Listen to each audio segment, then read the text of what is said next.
Hey everyone, welcome to episode 16 of my podcast, Is Breakfast Included?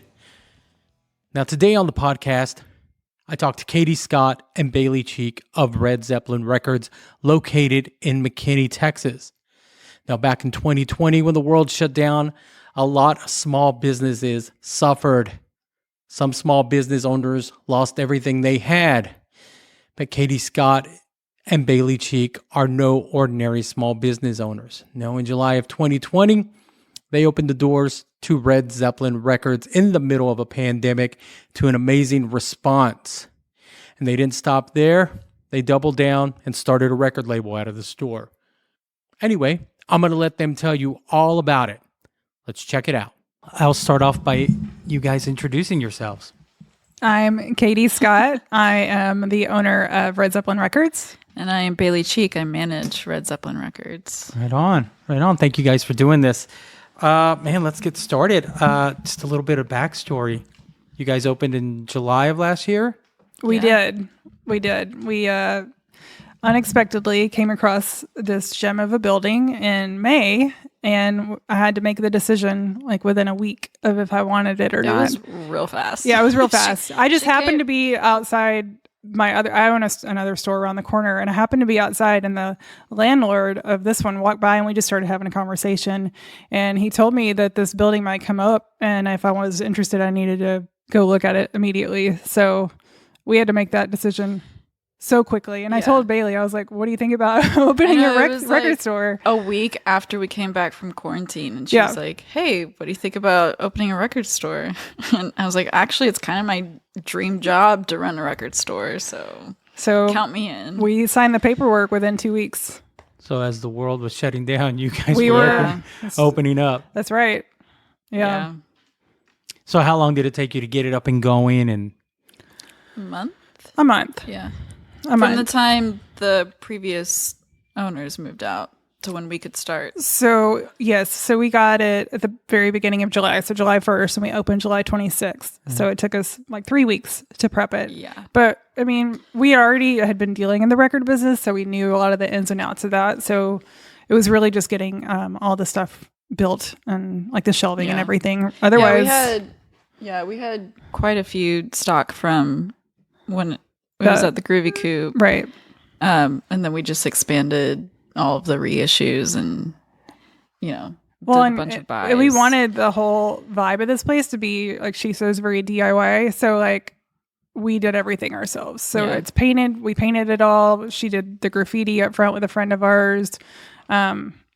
She and I did the decoupage that's on the counter if you look at it going out. I mean, we just did it all ourselves. So, yeah.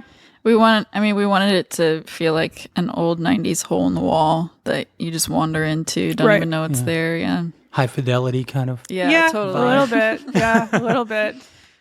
Too bad Jack Black's not here to yell at people, but yeah. So when you said you were already kind of in the record business, did you collect records or? Well, so with the other store it was almost like a funky department store, and we had a record area. Okay. Yes. And so what we did was end up moving a majority of, all that over here, and then just expanding upon that. So we already had all of our connections and everything. So right on. It worked out. From when you opened, how was the response? Was it good right off the bat, or did it take a minute to get it, It did not take a minute. It did not take a minute. So we started at Instagram, just kind of, saying that we'll be opening up soon or whatever. Well, we did it the night. We didn't announce the day we were opening. And we did it at 10 o'clock the night before. And we're like, hey, we're opening at 11 tomorrow. We thought we would just do like kind of a soft opening, just like a little announcement. Like maybe some people will wander in. Oh my gosh. It was nuts. It was insane. And then the news crews started coming out and interviewing us, and we were in a bunch of publications, and it was just all of this amazing press for one, opening during a pandemic, and two, being females. So, neither of those, we couldn't plan either. Right.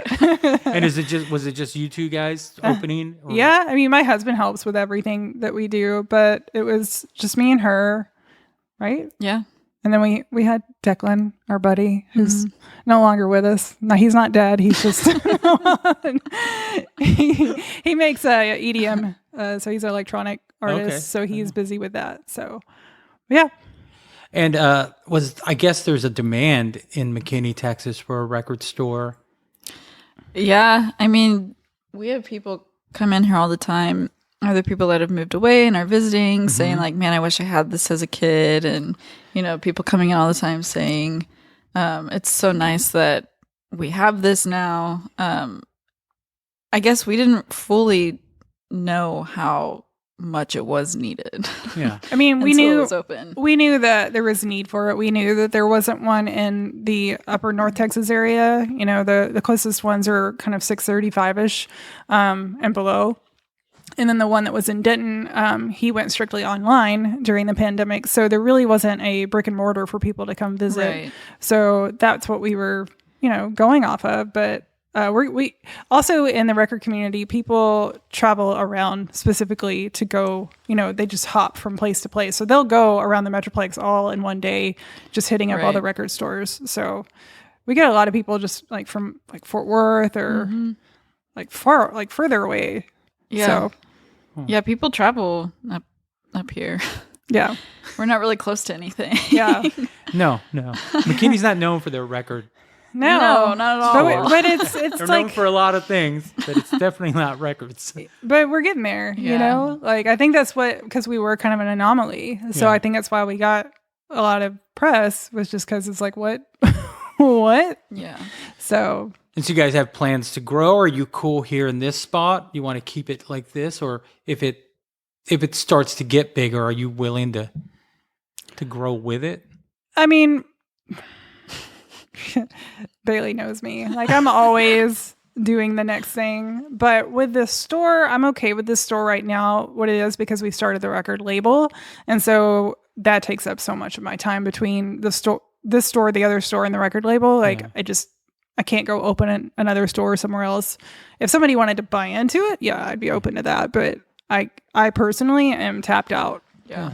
And that's what I was going to get into next. You guys doubled down in a pandemic and opened and started a record label out of here. Right. And how many artists do you have on it right now? Well, so we're about to have 4. So we started off with 2, and we are announcing another one this Friday and another one next week. So, cool. And I think that's good. I'm okay with that for this year.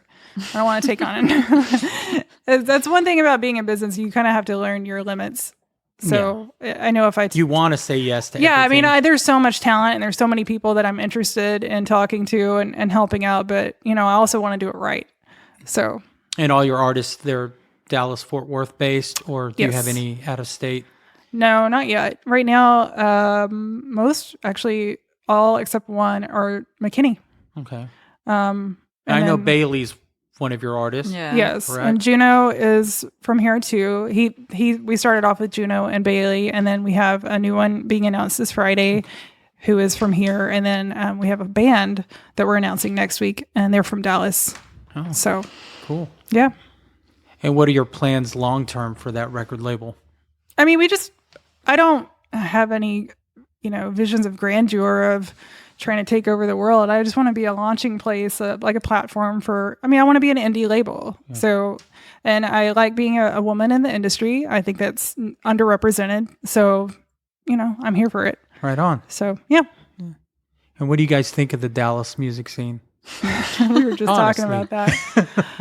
There is so much talent that is overlooked because maybe it's starting to happen more. I'm starting to see it getting noticed a little bit more. But for a while, it was certain niche markets that were getting most of the notoriety, mainly Americana, Texas country, and then about rap. Who you knew to and what clique you were in. Right. Yeah. Which I assume is like that everywhere. But that's, it was definitely Americana. Yeah. Well, when I came up in the 90s, I came up in the whole Deep Ellum scene with Curtain Club, Galaxy Club, Trees. And I was in a band, and I don't know if you guys, or if you, since you're a local musician, do you encounter the same bands getting booked at the same venues? Oh yeah. And I'll go ahead and say it, like, they're not that good. Some of them aren't that good, Yeah. And so I don't know if things have changed or that trend is It was like that, yes. Post-pandemic, it's kind of all up in the air right now. I don't know. Open season? Yeah, kind of. I don't know what I feel like the pandemic kind of like hit a reset. Yeah, almost. It's kind of what it feels like. And everybody was at home, pin up, and people are going to be coming out wanting to experience things. And I don't think they're just going to want one specific kind of music, right? So I think it's, if anything, that's a silver lining of this whole situation. Yeah. Yeah. Before COVID, it was very much like all about, I mean, like I said, kind of like everywhere, but it's all about who you knew, what clique you were in, who could get you where. And now I'm just hoping, since COVID, it feels like that kind of dissolved a little bit and is giving room for, other people to kind of come up. Right on. Go for it. Now you just ask anything awkward. Huh? Now you can it's free for all. Okay. What's your favorite color? Oh my gosh, I was about to say, what's your favorite color? Well, Bayleigh's is black, right? I'm just kidding. Might as well be. I only wear black. That's not true either. I wear a lot of black though. My favorite color is actually red, and that I used to not have a favorite color. Whenever someone would ask me that question, I was like, I don't know. Like, I never understood why someone would have a favorite color. Yeah. But did you ever give the old Monty Python blue, no purple? But when I was in art school, I noticed because I did a lot of like kind of tonal stuff or black and white stuff or neutral colors, and then I would always do red as an accent. And then it dawned on me, I was like, I love the color red. So there you go. That's how I got my favorite color. Right on. I love that she took the shit question and made a really good answer out of it. Yeah, so that's really good. We're pretty good about turning shit into something decent, right? Yeah. That's a good way to put it. So when you guys opened, of course, it was, I guess you guys opened around, was it July? It was July 26th. So they were starting to open businesses did you guys have a limited capacity? Yes. Did you ever meet? Did you ever have to tell people to wait outside? Which was kind of, it's like, it was kind of cool though, because we were like the one store down here that had a line to get in. Yeah. So it did kind of make me feel proud. Yeah. I mean, yes, we did have to count everybody coming in and everything, but it was kind of nice to see that people were willing to wait to come in. So yeah, we were at max capacity, especially when it was just 25%. Yeah. Did you guys ever get those customers that just, didn't want to go by the rules? Or we live in Texas. You live in McKinney, Texas. We live in McKinney, Texas. But I mean, just living in Texas, places. You're going to get people that want to argue with you. Yeah. I tell people Texas is like the Wild West. Yeah. Kind of. I mean, everybody thinks their opinion is it. And I do love Texas. That's not saying anything bad about it, but, Yeah. We live here.